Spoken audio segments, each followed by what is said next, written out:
নঘটে তেতিয়ালৈকে কিন্তু ভাগৱতৰ প্ৰধান লাভটো হৈছে বুলি আমি নাভাবিম। গতিকে ভাগৱতত লিখা আছে, আমি পদে পদে কৈ যাম কেনেকৈ আপুনি আপোনাৰ ঘৰখনত এজন বৈষ্ণৱৰ জন্ম দিব পাৰিব। প্ৰহ্লাদৰ জন্ম দিছিল, মহামানৱ মহাত্মা গান্ধী, শংকৰদেৱ আদিৰ দৰে ব্যক্তিসকলক জন্ম দিছিল মানুহে। ইয়াৰ বিষয়ে ভাগৱতত লিখা আছে। এতিয়া আহিছোঁ, ব্ৰহ্মাই প্ৰথম চিন্তাটো কৰিছিল, মই কোন, মই কি কৰা উচিত। এনেকৈ ভাবি ভাবি আধা বয়স পাৰ হৈ গ'ল। আজি আপোনালোকে প্ৰত্যেকেই ভাবিছেনে যে আচলতে মই কৰিব লাগে কি আৰু কৰি আছোঁ কি? যদি আমি কৰা কামটো ভুল হৈছে তেন্তে সেই কামটো এৰি আমি প্ৰকৃত শুদ্ধ কামটো কৰিবৰ কাৰণে আগবাঢ়ি যাব লাগিব। তেতিয়া ব্ৰহ্মাই ভাবিলে যে এই জলৰ মাজত মই বহি আছোঁ, অকলশৰে চৌপাশে মাত্ৰ জল, এই জলত মই কি কৰিব লাগে? তেতিয়া প্ৰভু ভগৱন্তই ভাবিলে যে ব্ৰহ্মাৰ প্ৰকৃত জ্ঞানৰ উদয় হোৱা নাই। সেইকাৰণে তেখেতক জ্ঞান দিয়াৰ মানসেৰে 4টা শ্লোকত ভাগৱত ক'লে।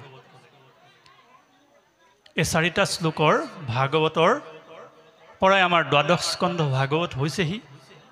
এই 4টা শ্লোকৰ অৰ্থ অসমীয়াত মহাপুৰুষ গুৰুজনাই খুব সুন্দৰভাৱে ভাঙনি কৰিছে। প্ৰথম শ্লোকটো ভাঙনি কৰিছে এনেধৰণে, এইকেইটা 4টা শ্লোক জনাটো খুবেই প্ৰয়োজন। প্ৰথম শ্লোকটোৰ ভাঙনি কৰিছে, অজগতৰ পূৰ্বে মই থাকোঁ মাত্ৰ জান, কাৰ্য কাৰণৰ কিছু নাছিলে কোৱান,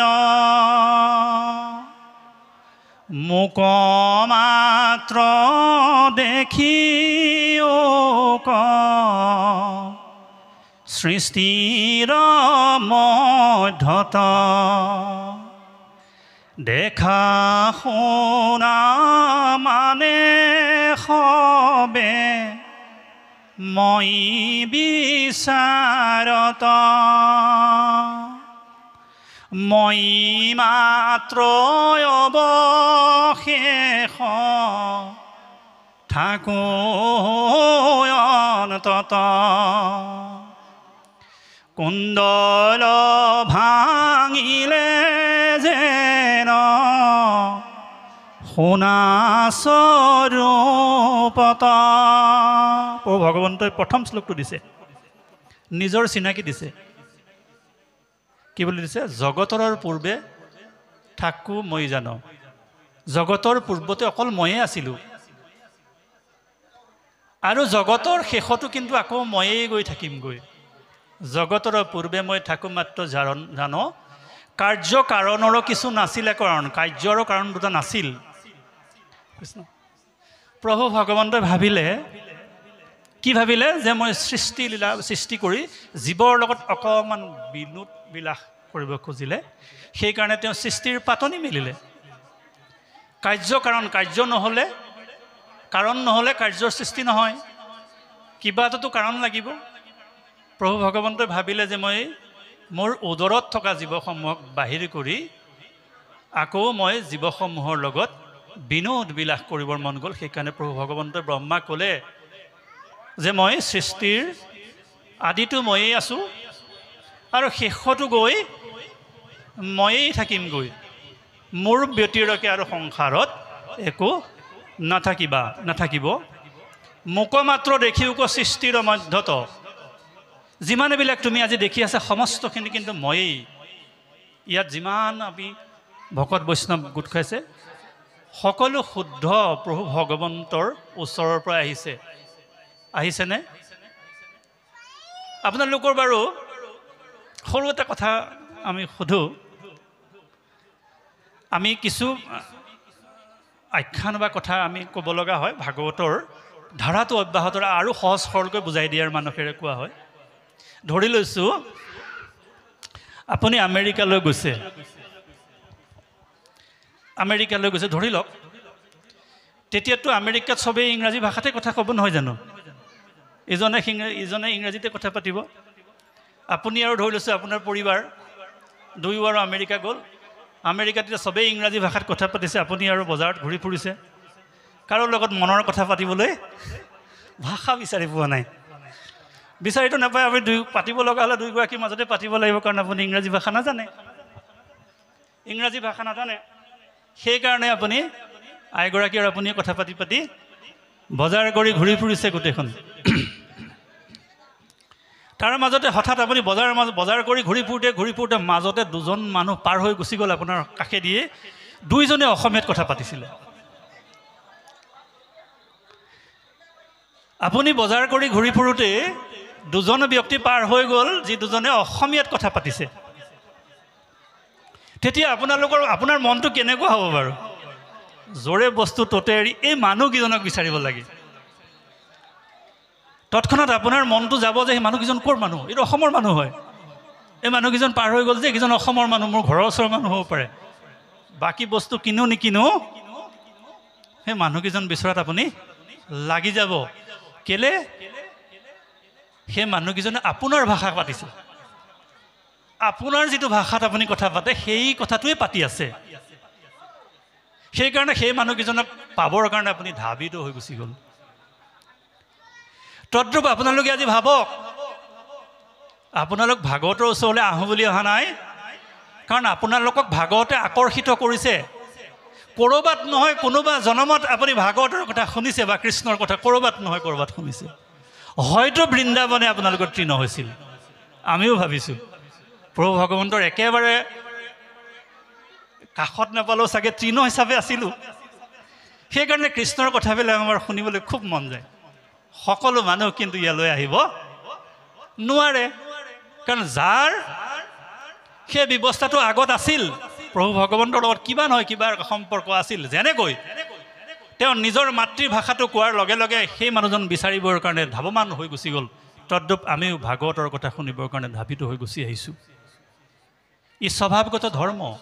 তিনিটা উদাহৰণৰ যোগেদি আমি ক'ব পাৰোঁ। পানী যদি আপুনি ইয়াত পেলাই দিয়ে, সি ওপৰলৈ উঠি যোৱা দেখিছেনে কেতিয়াবা? নাযায়। পানী সদায় তললৈ বৈ যাব। কাৰণ স্বভাৱগত ধৰ্ম, তাৰ উৎপত্তিস্থল হৈছে সাগৰ। সি সদায় সাগৰৰ ফালে যাব। আপুনি চাব, পানী আপুনি ইয়াত পেলাওক, খালত পৰিব, খালত পৰি জানত পৰিব, জানত পৰি নদীত পৰিব, নদীত পৰি সাগৰ। তাৰ উৎপত্তিস্থললৈ যাবলৈ সদায় বিচাৰি ফুৰে। অগ্নি, তলফালে মোৰ কৰি থকা অগ্নি দেখিছে আপুনি? অগ্নি সদায় সূৰ্যৰ পিনে আগবাঢ়ি আছে, কাৰণ তাৰ অগ্নিৰ উৎপত্তি সূৰ্য। হয়নে? য'ৰ পৰা উৎপত্তি হৈছে। এতিয়া আপোনাৰ সব ইয়ালৈ উঠি আহিছে, এইকাৰণে উঠি আহিছে। আপোনাৰ উৎপত্তিৰ কথাটো ইয়াত লিখা আছে চাগে। আপোনাৰ ঠিকনাটো আজি পাই যাব চাগে। ভাগৱতে দি দিব। কিন্তু ভাগৱতত আপোনাৰ সম্পূৰ্ণ উত্তৰটো লিখা আছে। আপোনাৰ ঠিকনা, আপুনি ক'ৰ পৰা আহিলে, এতিয়া ক'ত আছে আৰু ক'লৈ যাব। এইকেইটা প্ৰশ্নই আটাইতকৈ ডাঙৰ প্ৰশ্ন পৃথিৱীৰ একমাত্ৰ প্ৰশ্নটো, মুখ্য প্ৰশ্ন। মই কোন? মই এতিয়া ক'ত আছোঁ? মই কি কৰিব লাগে? 100 বছৰ পাছত মোৰ এড্ৰেছটো কি হ'ব? মোৰ স্থায়ী ঠিকনা 100 বছৰৰ পাছত কি হ'ব? মই ক'ত থাকিম? এই সমস্ত কথাখিনি ইয়াত লিখা আছে। সেই কথাখিনিকে প্ৰথম শ্লোকত প্ৰভু ভগৱন্তই ব্ৰহ্মাক দিলে। 2 নম্বৰ শ্লোকত দিলেগৈ মায়াৰ ধাৰণাটো। অবস্তু ক দেখা বস্তু কয়াবৰি, এহি হে মোৰ মায়া জানানিস্থ কৰি, নথাকি তো দেখি যেন চন্দ্ৰমা দুতয়, থাকি তো ৰাহুক যেন কেহু নেদেখয়। ক্ষয় এহি মতে মায়াৰ কৰি ঈশ্বৰক আশাৰ বিষয় বস্তু দেখাও জীয়ক। 2 নম্বৰ শ্লোকত মায়াৰ সংজ্ঞা দিছে। মায়া কি বস্তু দিছে? অবস্তুক দেখাৱয় বস্তুক আৱৰি আচল বস্তুটো ঢাকি পেলাই এটা এখন মায়া পৰ্দা সৃষ্টি কৰি এটা ভ্ৰম সৃষ্টি কৰি ৰাখে। মায়াৰ সংজ্ঞাটো আৰু অকণমান আগলৈ গৈ দিওঁ, যিটো উদাহৰণ অৰ্জুনক প্ৰভু ভগৱন্ত কৃষ্ণই দিছিল। মায়াটো এনেকুৱা, যেনেকৈ আপুনি ৰাতি কেতিয়াবা গাড়ী চলাই বা মটৰচাইকেল গৈ থাকোঁতে আপুনি হঠাৎ এডাল ৰছী দেখা পাই গ'ল ৰাস্তাতে টৰ্চৰ পোহৰত, অকণমান সময়ৰ কাৰণে সেই ৰছীডাল সাপৰ নিচিনা লাগি যায় আপোনাৰ। চাবচোন, সকলোৰে হয়, টৰ্চ এটা মাৰিলেও দেখিলে আপুনি সাপৰ নিচিনা লাগি গ'ল, আৰু সেই মুহূৰ্তত সৰ্পৰ সমস্ত গুণ কিন্তু সেই তাত বিৰাজমান হৈ গৈছে। সাপটো যেনেকুৱা, সাপ যেনেকৈ থাকে, সাপৰ আকৃতি যেনেকুৱা, চব আপুনি এই ৰছীডালতে দেখা পাই যাব অকণমান সময়ৰ কাৰণে। তাৰ পাছত অকণমান বিশ্লেষণ কৰক, এইডাল সাপ হয় নে ৰছী নে সাপ। ভালকৈ চালে আপুনি দেখা পাব এইটো সাপ নহয়, ৰছীহে এইডাল। তদ্ৰূপ আমি সমস্ত কিন্তু জীৱ প্ৰভু ভগৱন্তৰ অংশ, কিন্তু আমাৰ এনেকুৱা লাগে এয়া যেন মোৰ মাতৃ, এয়া মোৰ ভাতৃ, এয়া মোৰ পত্নী, এয়া মোৰ পুত্ৰ, এইবিলাকৰ নিচিনা কিন্তু লাগি থাকে আমাৰ মনত, কিন্তু এইবিলাক নহয়। সেইকাৰণে অৰ্জুনক কৈছে, হে অৰ্জুন, তুমিনো ইমান দুখ কেলে কৰিছা? পৃথিৱীলৈ তুমিনো কি হেৰুৱাইছা? যিটো বস্তু তুমি পৃথিৱীত লৈ আহিছিলা, কিবা এটা তুমি লৈ আহিছিলা নেকি? হেৰুৱাইছা, কান্দিছা যে তুমি? যিমান বস্তু পাইছা পৃথিৱীত পাইছা, হয় নহয় কওক? যিমান বস্তু পাইছা কিন্তু পৃথিৱীত তুমি লাভ কৰিছা বেলেগৰ পৰা। সেইকাৰণে আমি সকলোৱে ধৰুৱা দেৱঋণ, ঋষিঋণ, পিতৃঋণ আদি ঋণত আমি সদায় ধৰুৱা, জন্ম হৈয়ে ধৰুৱা। আমি পিতৃৰ ঔৰস লৈ আমি জন্ম হৈছোঁ। বেদ ঋষিমুনিসকলে সৃষ্টি কৰিছোঁ, আজি বেদৰ বাণীসমূহ আমি পঢ়িছোঁ। আমি লিখা নাই, আমি ধৰুৱা নহয়। অন্যান্য দেৱ দেৱতাৰ আমি আশীষ লৈ থকা নাই। সূৰ্যৰ পোহৰ, বৰষুণ ইত্যাদি, এই ঋণবিলাক আমাৰ মাজত জানো নাই? আছে। হে অৰ্জুন, তুমি একো বস্তু লৈ অহা নাই। যিটো বস্তু তুমি কান্দিব লাগে হেৰালে বুলি তুমি কান্দিব নালাগে।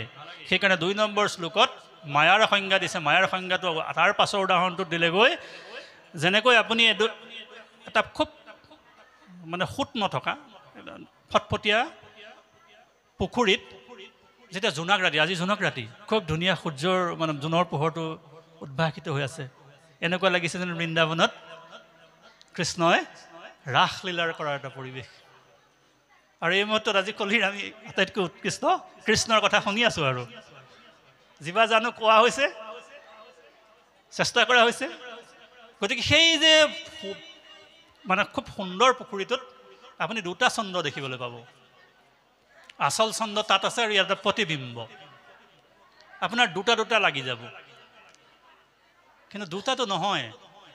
আৰু এই কথাটো আটাইতকৈ বেছি সুন্দৰকৈ দেখিবলৈ পাব আপুনি সাগৰৰ কাষত। যেতিয়া আপুনি চাব, তেতিয়া আপুনি 2টা সূৰ্য দেখে, কেতিয়াবা 2টা সূৰ্য দেখে আৰু কেতিয়াবা 2টা চন্দ্ৰও দেখা যায়।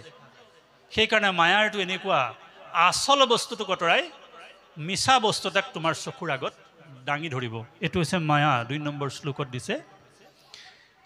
সেইকাৰণে সেই মায়াৰ মূল উদ্দেশ্যটো হৈছে আচল বস্তু ঈশ্বৰ প্ৰভু ভগৱন্তক আঁতৰাই পেলাই আশাৰ বিষয়খনক আমাৰ বেছি প্ৰগ্ৰাহ, অৰ্থাৎ সুন্দৰ ৰূপত, পৰিস্ফুট ৰূপত দেখুৱাই থাকে। সেইকাৰণে আমি এই মায়াৰ ভেদখন যেতিয়ালৈকে আমি ছেট কৰিব নোৱাৰোঁ, প্ৰভু ভগৱন্তক দেখা পোৱাটো সম্ভৱ নহ'ব। 2 নম্বৰ শ্লোকত দিলেগৈ। তেতিয়া 3 নম্বৰ শ্লোকত ক'লেগৈ, 3 নম্বৰ শ্লোকত তেনেকৈ, যেন মহাপঞ্চভূত